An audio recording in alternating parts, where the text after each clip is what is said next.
Welcome back. Now, if you use the shopping cart system Thrivecart, you can integrate Thrivecart into what you're doing with Shopify.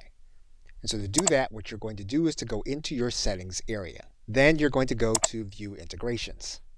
Then you're going to go to Fulfillment Services.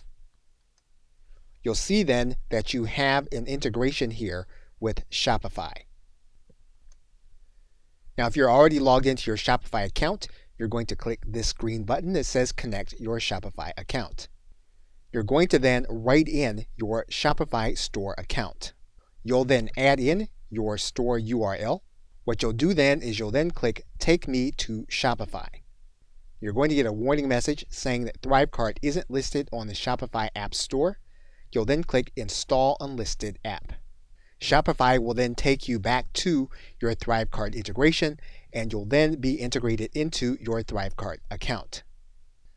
Now, when you are creating a product inside of Thrivecart, you're going to add in a shipping option, and your fulfillment provider will be Shopify. You'll then choose your Shopify account, and then you'll go through the rest of the Thrivecart process as you normally would. Okay, so with that, thanks, and I will see you in another video.